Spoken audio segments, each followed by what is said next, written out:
ಭಟ್ಕಳದಲ್ಲಿ ಮೂರಿನಕಟ್ಟೆ ವಿವಾದ ತೀವ್ರ, 3 ದಿನದ ನಿಷೇಧಾಜ್ಞೆ ಜಾರಿ, ಪಟ್ಟಣದಲ್ಲಿ ಬಿಗಿ ಪೊಲೀಸ್ ಬಂದೋಬಸ್ತ್. ಉತ್ತರ ಕನ್ನಡ ಜಿಲ್ಲೆಯ ಭಟ್ಕಳ ಪಟ್ಟಣದಲ್ಲಿ ಮೂರಿನಕಟ್ಟೆ ವಿವಾದ ತೀವ್ರ ಸ್ವರೂಪ ಪಡೆದುಕೊಂಡಿದ್ದು, ಪರಿಸ್ಥಿತಿ ನಿಯಂತ್ರಣಕ್ಕಾಗಿ ಆಡಳಿತವು ಕಟ್ಟುನಿಟ್ಟಿನ ಕ್ರಮ ಕೈಗೊಂಡಿದೆ. ಘಟನೆಯ ಹಿನ್ನೆಲೆ ಭಟ್ಕಳ ಪಟ್ಟಣ ಸೇರಿದಂತೆ ಜಾಲಿ ಗ್ರಾಮ ಪಂಚಾಯತ್ ವ್ಯಾಪ್ತಿಯಲ್ಲಿ 3 ದಿನಗಳ ಕಾಲ ಸೆಕ್ಷನ್ 144 ಜಾರಿಗೊಳಿಸಲಾಗಿದೆ. ಮಾಹಿತಿಯ ಪ್ರಕಾರ ರವಿವಾರ ಬೆಳಿಗ್ಗೆ ಪೊಲೀಸರ ಬಿಗಿ ಬಂದೋಬಸ್ತ್ ನಡುವೆ ಹಿಂದೂ ಸಮುದಾಯದವರು ಮೂರಿನಕಟ್ಟೆ ನಿರ್ಮಿಸಿದರು.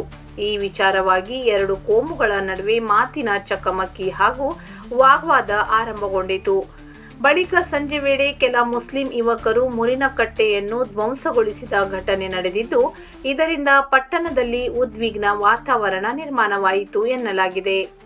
ಘಟನೆಗೆ ತೀವ್ರ ಆಕ್ರೋಶ ವ್ಯಕ್ತಪಡಿಸಿದ ಹಿಂದೂ ಸಂಘಟನೆಗಳ ಕಾರ್ಯಕರ್ತರು ಪ್ರತಿಭಟನೆ ನಡೆಸಿ ಆರೋಪಿಗಳ ಬಂಧನಕ್ಕೆ ಆಗ್ರಹಿಸಿದರು. ರಾತ್ರಿ ವೇಳೆ ಕೆಲ ಕಾರ್ಯಕರ್ತರು ಮತ್ತೆ ಮೂರಿನಕಟ್ಟೆ ನಿರ್ಮಾಣಕ್ಕೆ ಮುಂದಾದ ಹಿನ್ನೆಲೆಯಲ್ಲಿ ಸ್ಥಳದಲ್ಲೇ ಹೈಡ್ರಾಮಾ ಸೃಷ್ಟಿಯಾಗಿದ್ದು, ಪೊಲೀಸರು ಮಧ್ಯಪ್ರವೇಶಿಸಿ ಪರಿಸ್ಥಿತಿಯನ್ನು ಹತೋಟಿಗೆ ತಂದರು.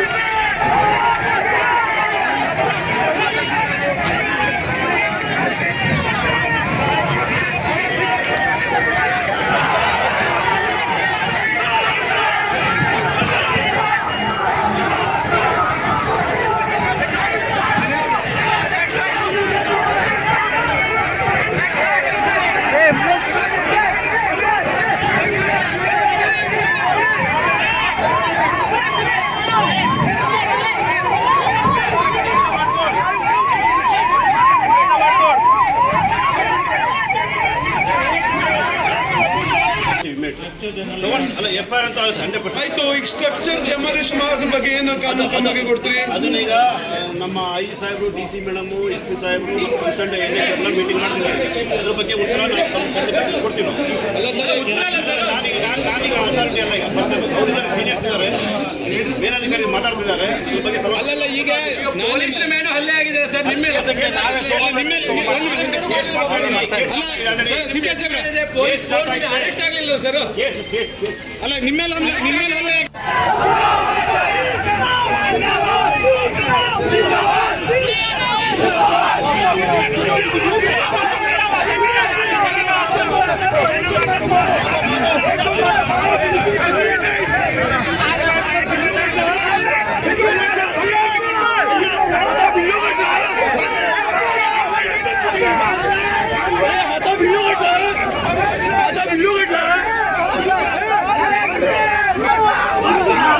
ಬೆಳವಣಿಗೆಯಂತೆ ಮೂರಿನಕಟ್ಟೆ ಪ್ರದೇಶದ ಸುತ್ತ KSRP, DAR ಹಾಗೂ ಸ್ಥಳೀಯ ಪೊಲೀಸರನ್ನು ಭಾರೀ ಸಂಖ್ಯೆಯಲ್ಲಿ ನಿಯೋಜಿಸಲಾಗಿದೆ.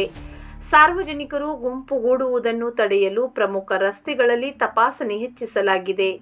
ಮೂರಿನಕಟ್ಟೆ ಸ್ಥಳಕ್ಕೆ ಸಾರ್ವಜನಿಕರ ಪ್ರವೇಶಕ್ಕೂ ನಿರ್ಬಂಧ ಹೇರಲಾಗಿದೆ.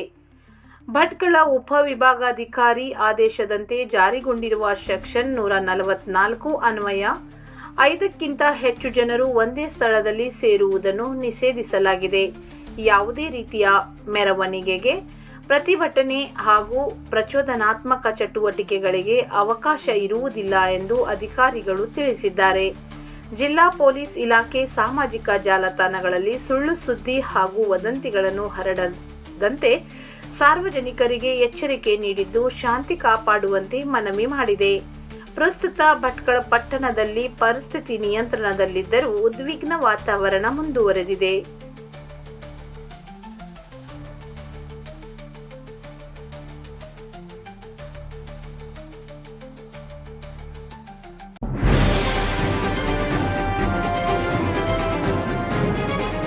ಇದು ಖಾಲಿ ಡಿಜಿಟಲ್ ವಾಹಿನಿ, ಸತ್ಯ ಮತ್ತು ಸ್ಪಷ್ಟ ಸುದ್ದಿ.